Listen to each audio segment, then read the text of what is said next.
തീർച്ചയായിട്ടും ഇത് അപകടം വിമാനത്തിന് തീപിടിച്ചതാണ്. പക്ഷേ ഇതിന്റെ വിശദാംശങ്ങൾ അറിയുമ്പോൾ മാത്രമേ നമുക്ക് എന്താണ് ഒരു അപകടം. കാരണം മഹാരാഷ്ട്ര രാഷ്ട്രീയത്തിലെ ഏറ്റവും പ്രബലമായ നേതാവായിരുന്നു ശ്രീ അജിത് പവാർ.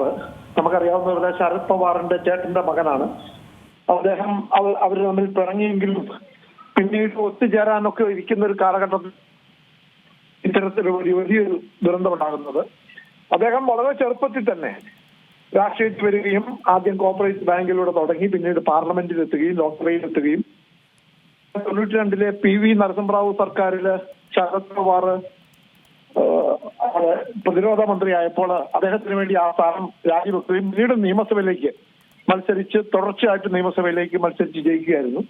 അദ്ദേഹം മഹാരാഷ്ട്രയിലെ ഏറ്റവും കൂടുതൽ പ്രവർത്തിച്ചിട്ടുള്ള ഉപമുഖ്യമന്ത്രി എന്ന പദവി അദ്ദേഹത്തിനാണ്. അദ്ദേഹത്തോളം അടുത്തു വരാൻ പോലും ആരുമില്ല. ഏതാണ്ട് എല്ലാ സർക്കാരുകളിലും അദ്ദേഹം ഉപമുഖ്യമന്ത്രിയായിരുന്നു. പ്രത്യേകിച്ച് പൃഥ്വിരാജ് ചവാന്റെ, ദേവേന്ദ്ര ഫട്നാവിസിന്റെ, ഉദ്ധവ് താക്കറെയുടെ, ഏക്നാഥ് ഷിൻഡെയുടെ ഒക്കെ സർക്കാരുകളിൽ അദ്ദേഹം ഉപമുഖ്യമന്ത്രിയായിരുന്നു. വളരെ പ്രധാനപ്പെട്ട ധനകാര്യം മുതൽ പ്ലാനിങ് മുതൽ എക്സൈസ്, സ്പോർട്സ്, യൂത്ത് അഫയേഴ്സ്, ജലസേചനം അടക്കം പ്രധാനപ്പെട്ട എല്ലാ വകുപ്പുകളും അദ്ദേഹം അവിടെ കൈകാര്യം ചെയ്തിട്ടുണ്ട്. ഒരുപക്ഷെ മഹാരാഷ്ട്ര രാഷ്ട്രീയത്തിലെ ഏറ്റവും പ്രബലനായ ഒരു നേതാവ് കൂടിയായിരുന്നു അദ്ദേഹം. അദ്ദേഹത്തെ നമുക്കറിയാവുന്നതുപോലെ ഈ ഒരു കോൺഗ്രസിലൂടെ തുടങ്ങി അദ്ദേഹം സ്വന്തമായിട്ട് NCPയിലേക്ക് പോവുകയും ഒക്കെ ചെയ്തു. വളരെയേറെ അദ്ദേഹം ഒരു ഒരു ഒരു ഒരു ഒരു അഗ്രികൾച്ചർ ആൻഡ് പവർ മിനിസ്റ്റർ ആയിരുന്ന കാലത്താണ് സുധാകർ റാവു നായിക് മന്ത്രിസഭയിലായിരുന്നു അദ്ദേഹം. ആ കാലത്താണ് അദ്ദേഹത്തെ അന്നത്തെ ചില അഴിമതി ആരോപണങ്ങളൊക്കെ ഉണ്ടെങ്കിലും അദ്ദേഹത്തിന്റെ ഒരു രാഷ്ട്രീയപരമായ ഒരു സ്വാധീനത്തെ കുറിച്ച് ഒരു സംശയവുമില്ലായിരുന്നു. അദ്ദേഹം ദേശീയ രാഷ്ട്രീയത്തിൽ പോലും അതിൻ്റെതായ ചലനങ്ങൾ ഉണ്ടാക്കാൻ ശ്രീ അജിത് പവാറിന് കഴിഞ്ഞിരുന്നു.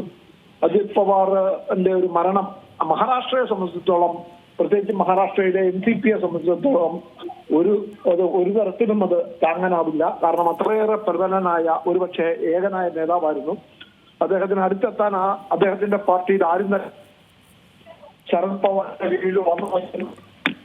അവസാനം ശരത് പവാറുമായി തെറ്റെങ്കിലും അദ്ദേഹം വീണ്ടും അദ്ദേഹമായി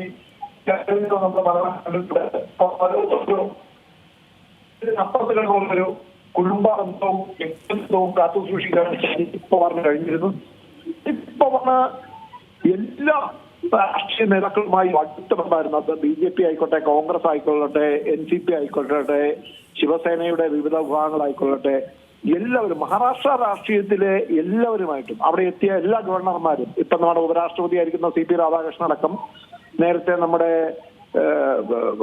മലയാളികളായ ഗവർണർമാരടക്കമുള്ളവർ അവിടെ എത്തിയപ്പോഴൊക്കെ അദ്ദേഹം ശങ്കരനാരായണൻ അടക്കമുള്ളവരുടെ കീഴിലും ഒക്കെ അവിടെ വലിയ നല്ല ബന്ധം, വ്യക്തിബന്ധം കാത്തുസൂക്ഷിക്കുന്നതിൽ പ്രമുഖൻ കൂടിയായിരുന്നു.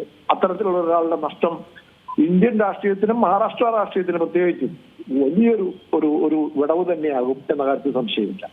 മറ്റൊരു കാര്യമുള്ളത്, ഈ അപകടം നടന്ന ഈ ബാരാമതി എന്നുള്ള സ്ഥലം, അത് നമുക്കറിയുന്ന പോലെ ഇദ്ദേഹം നിരവധി തവണ ജയിച്ചു പോകുന്ന ഒരു മണ്ഡലം കൂടിയായിരുന്നു അല്ലേ? തീർച്ചയായിട്ടും ബാരാമതിയിലാണ് ഇവരുടെ അടിസ്ഥാന പവാർ കുടുംബത്തിന്റെ ഏറ്റവും പ്രധാനപ്പെട്ട കേന്ദ്രമാണ് ബാരാമതി. അവിടെ ഒരു കർഷക റാലി പ്രസംഗിക്കാൻ വേണ്ടി പോകുമ്പോഴാണ് ഇപ്പോൾ അദ്ദേഹം ഈ അപകടത്തിൽപ്പെട്ടത്. തീർച്ചയായിട്ടും അതൊരു വലിയ ഒരു ഇതിന്റെ വിശദാംശങ്ങൾ അറിയുമ്പോൾ മാത്രമേ ഇതൊരു സാധാരണ അപകടം മാത്രമാണോ അതെയോ ഇതിന്റെ പിന്നിൽ അട്ടിമറിയുണ്ടോ, ഇപ്പോൾ അട്ടിമറിയൊന്നും സംശയിക്കുന്നില്ല. പക്ഷെ അപകട കാരണങ്ങള് രാഷ്ട്രീയ നേതാവാണ്, വളരെ പ്രബലനാണ്. അതിനാൽ തന്നെ എന്തൊക്കെയാണ് ഇനി പുറത്തു വരിക എന്ന് കണ്ടറിയാം. ഏറ്റവും പുതിയ വാർത്തകളും വിശേഷങ്ങളും വിരൽത്തുമ്പിലറിയാൻ Zee മലയാളം ന്യൂസ് എല്ലാ ഡിജിറ്റൽ പ്ലാറ്റ്ഫോമുകളിലും ലഭ്യം.